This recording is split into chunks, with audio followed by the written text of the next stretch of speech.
برادران اہل سنت، معزز محترم بزرگوں، نوجوان ساتھیوں، پیارے بچوں، السلام علیکم ورحمۃ اللہ تعالی وبرکاتہ۔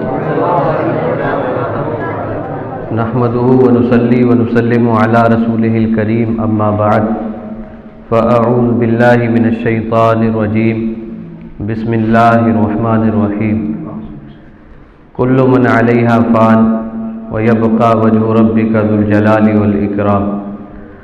آمنت باللہ صدق اللہ العظیم وبلغنا رسولہ النبی الامین الکریم الرؤوف الرحیم، ونحن علی ذلک لمن الشاہدین والشاکرین والحمد للہ رب العالمین۔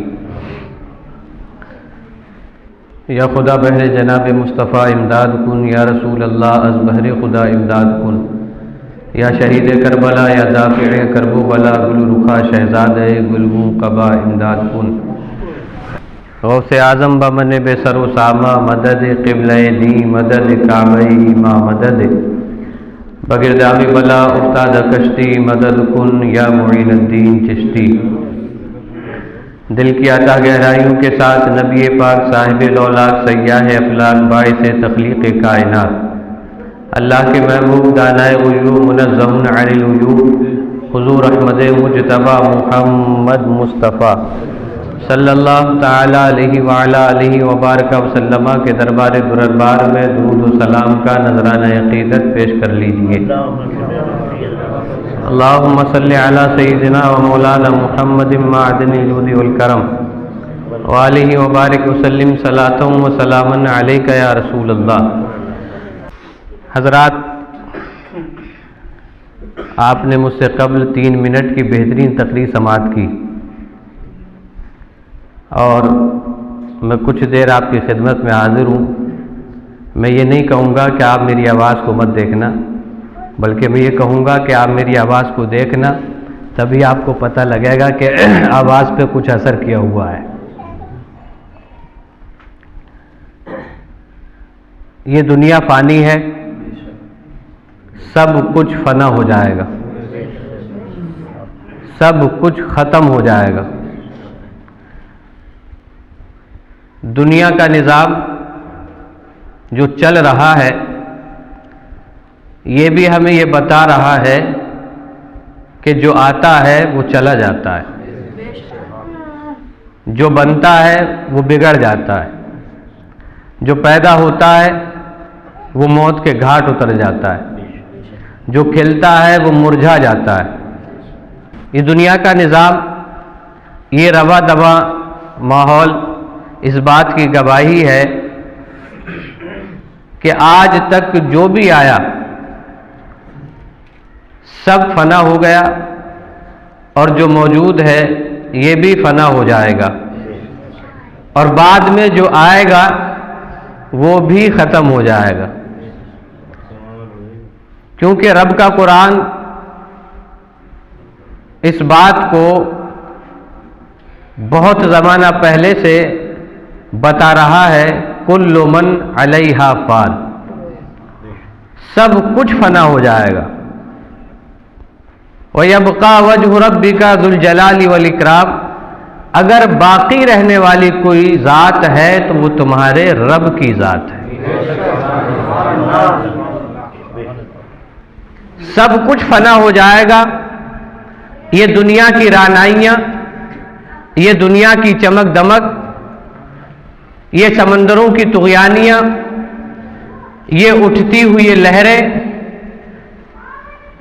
یہ گرتے ہوئے جھرنے، یہ بلند پہاڑ، یہ آسمان کی چھت، یہ زمین کا بچھونا، یہ چمکتا ہوا سورج، یہ دمکتا ہوا چاند، یہ کھلکھلاتے ہوئے تارے، سب یہ بتا رہے ہیں کہ آج ہم چمک رہے ہیں، لیکن ایک وقت ایسا آئے گا کہ ہماری چمک کو ختم کر دیا جائے گا۔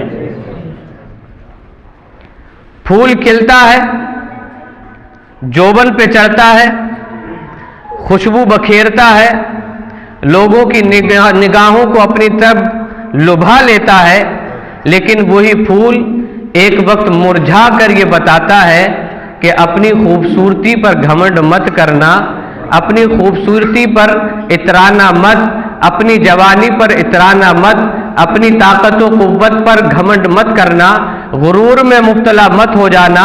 مجھے دیکھو، میں کھلا تھا، لوگوں کو خوشبو بھی پہنچائی تھی، اور آج ایک ایسا دن مجھ پر آیا ہے کہ اللہ نے میرے حسن و جمال کو چھین لیا ہے۔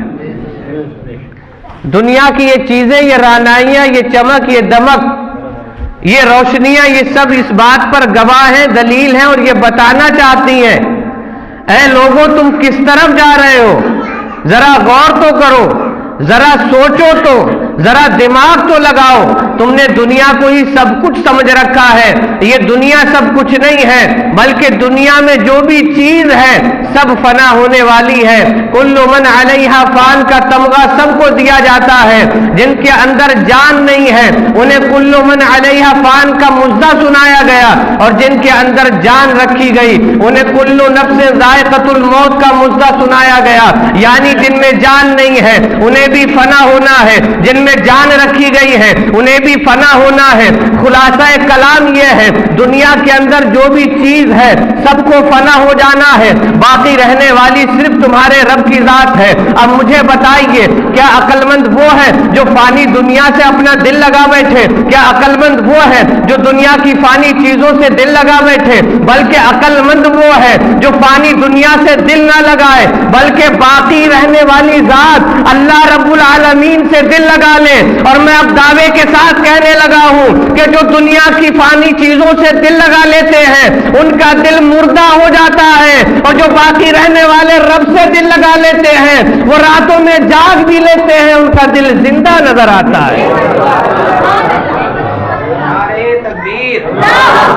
رسالت غوث الورا، غوث الورا، نعرہ تکبیر، رسالت۔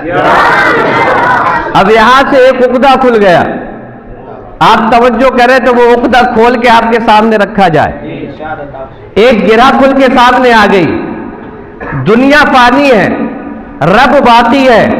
فانی سے دل لگانے والے بھی فانی، لیکن رب باقی ہے، رب کی ذات ہمیشہ رہنے والی ہے، اس سے جس نے بھی دل لگایا وہ باقی ہے۔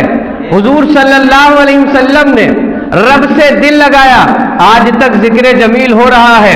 صدیق اکبر نے دل لگایا، آج تک چرچے ہو رہے ہیں۔ فاروق اعظم نے دل لگایا، آج تک ذکر ہو رہا ہے۔ عثمان غنی نے دل لگا لیا، ذکر اللہ سے دل لگایا، آج تک ذکر ہو رہا ہے۔ مولا علی نے ذکر اللہ سے دل لگا لیا، آج تک ذکر ہو رہا ہے۔ حضرت امام حسن و حسین نے رب العالمین کے ذکر سے دل لگا لیا، اور اسی کی خاطر اپنی زندگی کو، پوری زندگی کو نبھا لیا، تو آج تک ان کے چرچے ہو رہے ہیں۔ پتہ یہ لگا، جو دنیا کی فانی چیزوں سے دل لگا لیتا ہے ایک دن لوگ اسے بھلا دیتے ہیں، لیکن جو باقی رہنے والے رب سے دل لگا لیتا ہے وہ ہمیشہ باقی رہ جاتا ہے۔ ہر چیز فنا ہو جائے گی، سب کچھ ختم ہو جائے گا، یہ سورج، یہ چاند، سب کچھ، اذا الشمس کورت، سب کچھ، یہ چمکتا سورج جس کی تپش سے انسان بہت سے کام نکال لیتا ہے، جس کی تپش بڑھ جائے تو اسے گرمی کہا جاتا ہے، وہ سورج جو اتنی طاقت رکھتا ہے زمین سے کئی گنا بڑا ہے، لیکن ایک وقت آئے گا کہ یہ سورج بھی ختم کر دیا جائے گا۔ سوائے تاریکی اور اندھیرے کے اس دنیا میں کچھ نہیں ہوگا، سب کچھ فنا ہونے والا ہے۔ آؤ مسلمانوں، جب سب کچھ فنا ہونے والا ہے تو کیوں نہ ہم باقی رہنے والی ذات اللہ سے دل لگا لیں۔ جو اللہ سے اپنا دل لگا بیٹھے، جو عشق الہی میں اپنے آپ کو گما بیٹھے، دنیا آج بھی انہیں یاد کرتی ہے۔ اللہ نے ایک اٹل قانون بنایا ہے جسے موت کہا جاتا ہے، اس موت نے کسی کو بھی نہیں چھوڑا، کتنی ہی طاقت کیوں نہ ہو، کتنی ہی قوت کیوں نہ ہو، کتنی ہی پاور کیوں نہ ہو، اس موت نے کسی کو نہیں چھوڑا۔ بڑی بڑی طاقت و قوت والے جو اپنی طاقت و قوت پر ناز کیا کرتے تھے، جو انا ربکم الاعلی کا دعویٰ کیا کرتے تھے، جو خدائی کا دعویٰ کرتے رہتے تھے، جو اپنے دربار میں آنے والوں کے لیے سجدے کا اصول بنائے رکھے تھے، ایسی طاقت و قوت والے بھی جب موت نے ان کے دروازے پر دستک دی ہے تو موت کے دستک دینے سے ہی سانس اوپر کی اوپر نیچے کی نیچے رہ جاتی ہے، یعنی موت نے دستک دے کے بتا دیا کہ اپنی طاقت و قوت پر مت اترانا، اپنی جوانی پر مت اترانا، اپنی پاور پر مت اترانا، اپنی خوبصورتی پر مت اترانا، کیونکہ میں موت ہوں۔ اللہ نے جس کے دروازے پر بھیجا ہے اس کی اوقات اسے یاد دلا دی گئی ہے۔ موت ہے، سب کو آئے گی، کوئی گل باقی رہے گا نہ چمن رہ جائے گا، پر رسول اللہ کا دین حسن رہ جائے گا۔ صرف رسول اللہ کا دین حسن رہ جائے گا، باقی اگر کچھ رہے گا تو اللہ کا پسندیدہ دین، باقی اگر کچھ رہے گا تو رب کی ذات۔ دنیا فانی ہے، موت سب کو آنی ہے، یہاں تک کہ موت جو سب کو آئی ہے ایک دن موت کو بھی موت آ جائے گی۔ لیکن ہم نے جب تاریخ کو پڑھا، حضرت آدم علیہ السلام کے پاس ملک الموت آئے، اجازت نہیں لی، کہا اللہ کا حکم ہے چلیے۔ نوح علیہ السلام کے پاس ملک الموت آئے، کہا اللہ کا حکم ہے چلیے۔ شیس علیہ السلام کے پاس آئے، کہا اللہ کا حکم ہے چلیے۔ حضرت ابراہیم علیہ السلام کے پاس آئے، کہا اللہ کا حکم ہے چلیے۔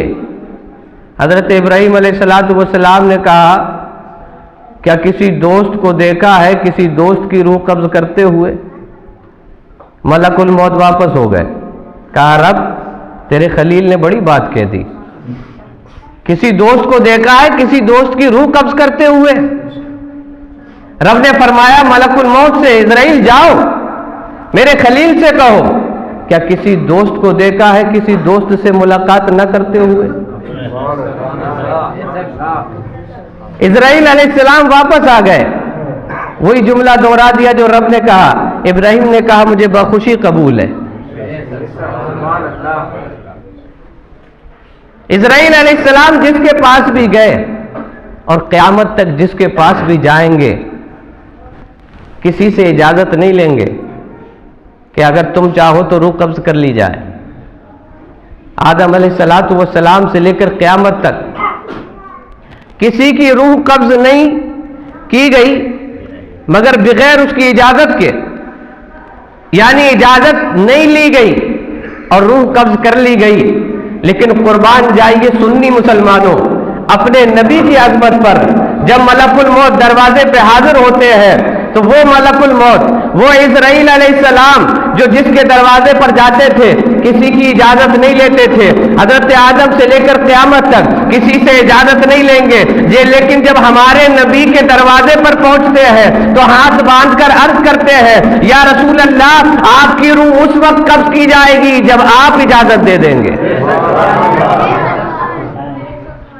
تو ہم کیوں نہ کہیں سب سے اعلیٰ و اولا، سب سے بالا و والا، اپنے مولا کا پیارا، دونوں عالم کا دولہ، خلق سے اولیاء، اولیاء سے رسول اور رسولوں سے اعلیٰ۔ اللہ نے وہ عظمتیں دی کہ جہاں موت کے آگے سب عاجز، لیکن ایک نبی کا در ہے کہ جہاں موت خود عاجز ہے۔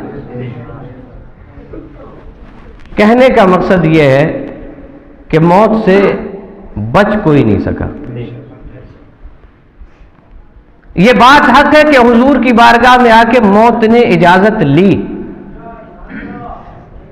لیکن نبی پاک صلی اللہ علیہ وسلم نے کچھ شرطوں کے ساتھ اجازت دے دی، یعنی حضور کو بھی موت آئی۔ موت جن کی خاطر بنی انہیں بھی آئی، تو پھر کائنات میں اب موت سے کوئی بچ نہیں سکتا ہے۔ جب موت آنی ہے تو پھر موت آنے سے پہلے موت کی تیاری کر لینا چاہیے، موت کی تیاری کر لینا چاہیے۔ اب دنیا مزرع الآخرہ، دنیا آخرت کی کھیتی ہے، یہاں جو بولو گے آخرت میں وہ کاٹ لو گے۔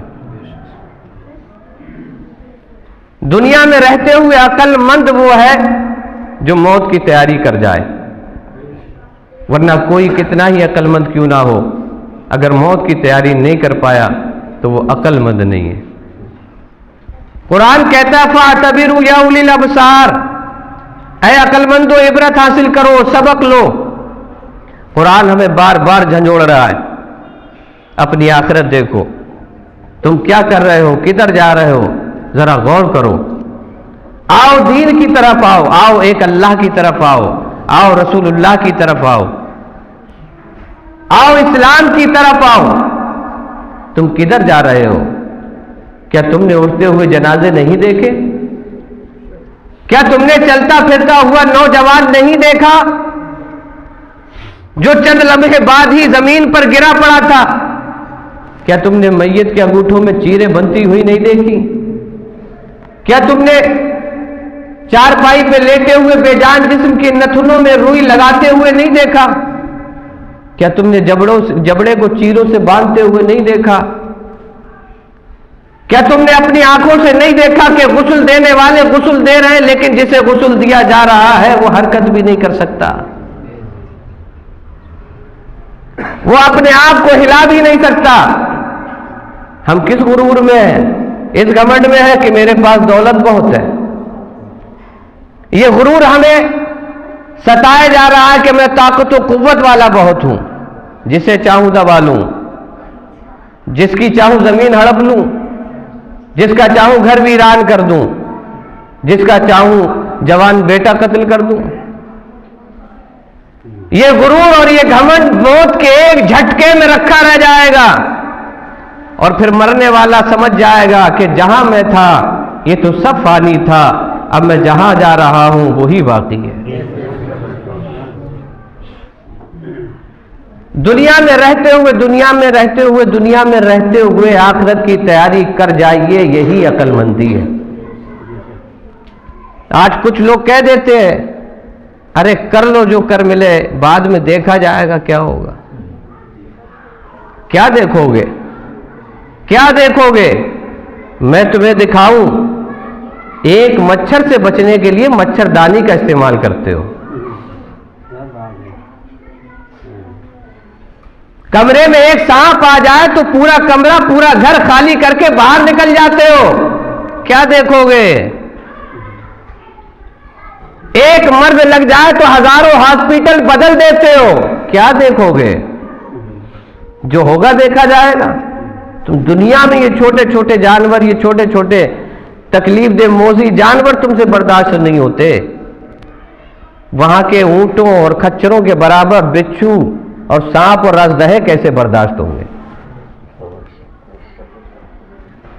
حضرت ابو سنان فرماتے ہیں کہ میں بیت المقدس کی پہاڑیوں میں عبادت گزار تھا، میں نے ایک نوجوان کو روتا ہوا دیکھا، اس کے چہرے کی ہوائیاں اڑی ہوئی تھیں، فکر مند محسوس ہوتا تھا، کبھی ادھر کبھی ادھر، کبھی ادھر کبھی ادھر، چکر پہ چکر لگایا جا رہا تھا۔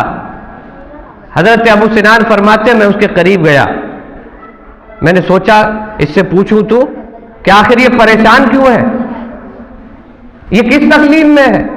کہا میں اس کے پاس گیا، میں نے اس سے پوچھا اے نوجوان تجھے کیا تکلیف ہے، تجھے کیا پریشانی ہے؟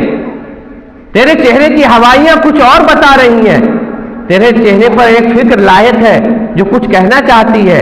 وہ نوجوان کہتا ہے اے بزرگوار بات یہ ہے کہ میرا ایک دوست ہے، اس کے بھائی کا چند دن پہلے انتقال ہوا ہے، لیکن 4 دن ہو گئے ہیں لیکن ابھی تک اس کی آنکھوں کے آنسو نہیں رک رہے ہیں۔ حضرت ابو سنان کہتے پھر کہا اسے بہت دلاسا دیا گیا، بہت سمجھایا گیا، لیکن وہ رونے سے پیچھے نہیں ہٹتا ہے، اس کی آنکھوں کے آنسو خشک ہونا ہی نہیں چاہتے۔ حضرت ابو سنان کہتے مجھے لے کے چلو اس کے پاس، میں دیکھتا ہوں، میں اسے دلاسا دوں گا، مجھے امید ہے کہ وہ چپ جائے گا، اس کے آنسو خشک ہو جائیں گے۔ حضرت ابو سنان فرماتے وہ نوجوان مجھے اپنے ساتھ لے کر کے گیا۔ جب میں اس نوجوان کے گھر پہنچا جس کا بھائی چند دن پہلے انتقال کر گیا تھا، میں نے جا کر کے اس کے پاس کھڑا ہوا اور جا کر کے اسے آواز دی، لیکن اس رونے والے نوجوان نے میری طرف توجہ نہیں کی اور روتا رہا۔ میں نے اس سے کہا ہے تیرا بھائی کوئی انوکھا دنیا سے نہیں گیا ہے، بلکہ ایک دن سب کو جانا ہے، ایک دن میں بھی اس دنیا سے چلا جاؤں گا، ایک دن ہر آدمی اس دنیا سے چلا جائے گا، کل نفس ذائقۃ الموت کا مزہ ہر ایک کو سننا پڑتا ہے، ہر ایک دنیا سے چلے جانے والا ہے۔ حضرت ابو سنان کہتے میں نے اتنا کچھ کہا، لیکن اس رونے والے نوجوان نے میری طرف توجہ نہیں کی، میری طرف دیکھا بھی نہیں۔ بہت دیر کے بعد جب اس نوجوان نے میری طرف نگاہ اٹھا کر کے دیکھا، میں نے کہا ہے نوجوان تو روتا کیوں ہے؟ آخر وجہ کیا ہے؟ کیا تو اپنے بھائی کے مرنے کی وجہ سے روتا ہے کہ چند دن پہلے تیرے بھائی کا انتقال ہو گیا ہے اس لیے رو رہا ہے؟ وہ رونے والا نوجوان کہتا ہے بزرگوار میں اس لیے نہیں رو رہا ہوں کہ میرے بھائی کا انتقال ہو گیا ہے، بلکہ میرے رونے کی وجہ اور ہے۔ تو حضرت ابو سنان فرماتے ہیں میری دلچسپی اور بڑھ گئی کہ آخر رونے کی وجہ کیا ہے؟ میں تو یہ سمجھ رہا تھا کہ اس کے بھائی کا انتقال ہو گیا ہے اس لیے رو رہا ہے۔ وہ رونے والا نوجوان کہتا ہے حضرت ابو سنان سے کہ میرے رونے کی وجہ کچھ اور ہے۔ حضرت ابو سنان کہتے ہیں پھر وجہ بتا تیرے رونے کی وجہ کیا ہے؟ وہ کہتا میرے بھائی کا انتقال ہوا، میرے بھائی کو غسل و کفن دیا گیا، میرے بھائی کو چارپائی پہ لٹایا گیا، میرے بھائی کو کاندھے پہ اٹھایا گیا، لوگ لے کر کے چلتے گئے۔ جب ہم قبرستان میں پہنچے ہم نے قبر کھودی، قبر کھودنے کے بعد بھائی کو قبر میں رکھ دیا گیا، مٹی ڈال دی گئی، یکے بعد دیگرے لوگ وہاں سے نکلتے چلے گئے، ایک کر کے لوگ وہاں سے چلے گئے۔ جب قبرستان خالی ہو گیا تنہا وہاں پر میں موجود تھا۔ جب میں نے وہاں سے چلنے کا ارادہ کیا تو میں جیسے ہی اپنے پیروں کو چلانے کے لیے بڑھتا ہوں، جیسے ہی میں نے عزم مصمم چلنے کا کر لیا، ویسے ہی میرے کانوں میں ایک آواز آتی ہے، ایک کراہت والی آواز آتی ہے، ایک درد بھری آواز آتی ہے۔ حضرت ابو سنان کہتے ہیں وہ آواز کیا تھی؟ کہا اس نوجوان نے کہا وہ آواز تھی مجھے بچاؤ مجھے بچاؤ مجھے بچاؤ مجھے بچاؤ۔ آج ہم کہتے ہیں ہمیں جو ہوگا دیکھا جائے گا، کر لو شراب پی لو جو ہوگا دیکھا جائے گا، جوا کھیل لو جو ہوگا دیکھا جائے گا، زنا کر لو جو ہوگا دیکھا جائے گا، سٹے کھیل لو جو ہوگا دیکھا جائے گا، سٹے بازی لگا لو جو ہوگا دیکھا جائے گا، میں دکھاتا ہوں جو ہوگا دیکھا جائے گا۔ حضرت ابو سنان کہتے آواز بتا کیا تھی؟ کہا آواز تھی مجھے بچاؤ مجھے بچاؤ۔ وہ نوجوان کہتا میں نے پیچھے مڑ کے دیکھا، جب میں نے قبرستان پہ نظر ڈالی ہے تو وہاں پر مجھے کوئی رونے والا نظر نہیں آتا تھا، کوئی آواز دینے والا نظر نہیں آتا تھا۔ میں نے اپنے ارادے کو پھر مستحکم کیا، میں نے پھر چلنے کا ارادہ کیا، پھر میرے کانوں میں آواز آتی ہے مجھے بچاؤ مجھے بچاؤ۔ حضرت ابو سنان کہتے ہیں کہ جب میرے کانوں میں حضرت ابو سنان کہتے ہیں وہ نوجوان کہتا ہے کہ جب میرے کانوں میں آواز آئی میں پھر سے پلٹا، میں نے دیکھا قبرستان کی طرف میں کوئی رونے والا بھی تو دکھائی دے، کوئی آواز دینے والا بھی تو دکھائی دے۔ وہ نوجوان کہتا ابو سنان مجھے کوئی رونے والا نظر نہیں آتا تھا، مجھے کوئی آواز دینے والا نظر نہیں آتا تھا۔ میں نے تیسری بار پھر ارادہ کیا وہاں سے چلنے کا، جب میں چلنے لگا تو میرے کانوں کو ہلا دینے والی آواز میرے کانوں میں پھر ٹکرا گئی اور اس آواز میں وہی الفاظ سے مجھے بچاؤ مجھے بچاؤ۔ کہتا جب میں واپس ہوا اور اپنے بھائی کی قبر کے پاس پہنچا، جب میں نے غور سے سنا تو وہ آواز کہیں اور سے نہیں آ رہی تھی بلکہ میرے مرے ہوئے بھائی کی قبر سے آواز آ رہی تھی۔ حضرت ابو سنان کہتے پھر کیا ہوا؟ وہ کہتا ہے ابو سنان پھر مجھ سے برداشت نہ ہو سکا، میرا بھائی مجھے مدد کے لیے پکار رہا تھا، میں نے قبر کی مٹی کو ہٹانا شروع کر دیا۔ جو ہی میں نے قبر کی مٹی ہٹانا شروع کی عاطف غیبی سے آواز آئی اے خدا کے بندے یہ بندے اور اللہ کا راز ہے، اسے راز کو راز رہنے دے۔ حضرت ابو سنان کہتے پھر کیا ہوا؟ کہا بات یہ ہے کہ مجھ سے برداشت نہیں ہوا، میں مٹی کو ہٹاتا گیا، جب میں نے اپنے بھائی کی قبر کو کھولا تو دیکھا میرے بھائی کی قبر آگ سے بھری ہوئی ہے، میرے بھائی کی قبر میں آگ کے شعلے